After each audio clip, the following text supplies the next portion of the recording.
The Great Stone Face.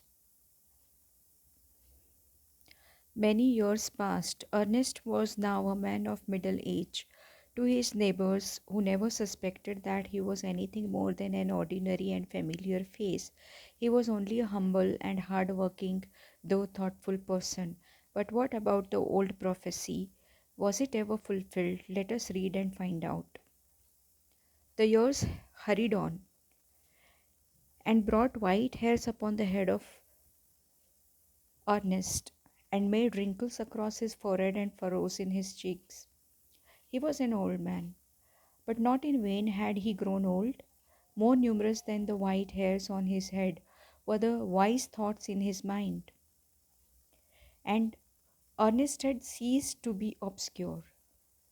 Unsought for, undesired, had come the fame which so many seek. He had become famous beyond the limits of the valley.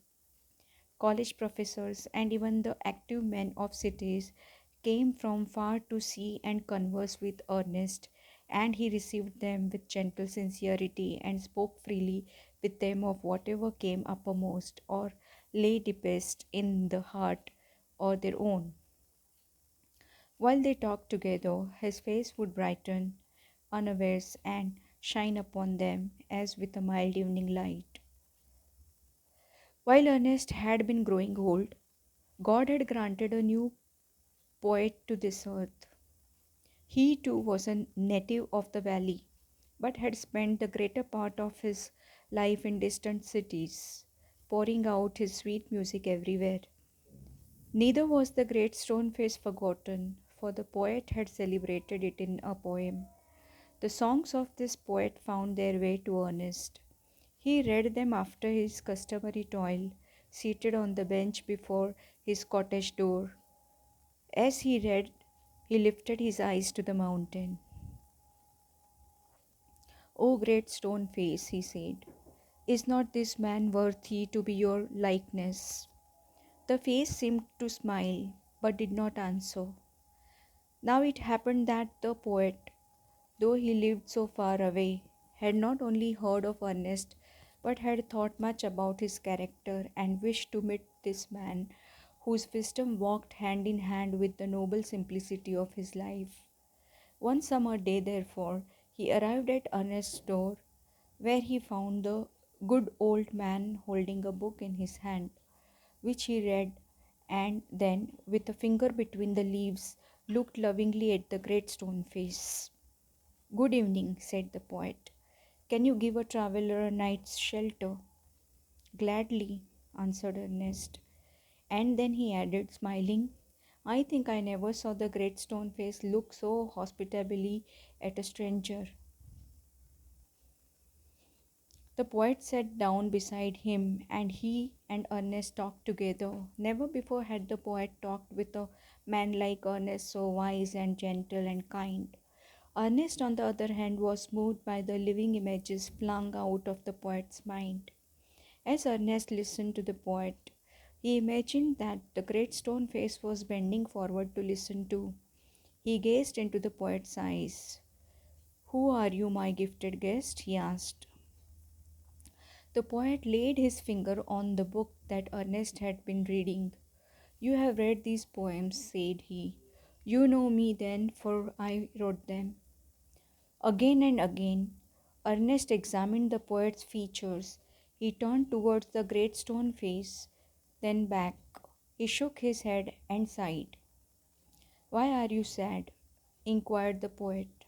"Because," replied Ernest, "all through life I have awaited the fulfillment of a prophecy, and when I read these poems, I hoped that it might be fulfilled in you."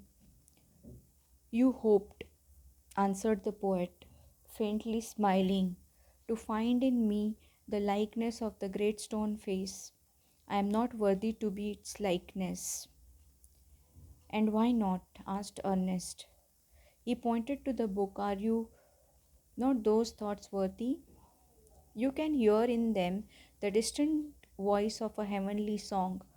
But my life, dear Ernest, has not corresponded with my thoughts. I have had grand dreams, but they have been only dreams. Sometimes I lack faith in my own thoughts. Why then, pure seeker of the good and true, should you hope to find me in the face of the mountain? The poet spoke sadly, and his eyes were wet with tears. So too were those of Ernest. At the hour of sunset, as had long been his custom, Ernest was to speak to a group of neighbors in the open air. Together he and the poet went to the meeting place arm in arm. From there could be seen the great stone face. Ernest threw a look of familiar kindness around upon his audience. He began to speak to the people what was in his heart and mind. His words had power because they agreed with his thoughts, and his thoughts had reality and depth because they harmonized with the life which he had always lived. It was not mere breath that the preacher uttered, they were the words of life. A life of good deeds and selfless love was melted into them. The poet, as he listened, felt that the life and the character of Ernest were a nobler strain of poetry than he had ever written. His eyes filled with tears, and he said to himself that never was there so worthy a sage as that mild, sweet, thoughtful face with the glory of white had diffused about it. At a distance, but clearly to be seen, high up in the golden light of the setting sun, appeared the great stone face, with white mist around it, like the white hairs around the brow of Ernest. At that moment, Ernest's face took on an expression so grand that the poet was moved to throw his arms up and shout, "Behold, behold, Ernest is himself the likeness of the great stone face." Then all the people looked and saw that what the poet said was true. The prophecy was fulfilled, but Ernest, having finished what he had to say, took the poet's arm and walked slowly homeward, still hoping that some wiser and better man than himself would by and by appear, bearing a resemblance to the great stone face. Nathaniel Hawthorne, abridged.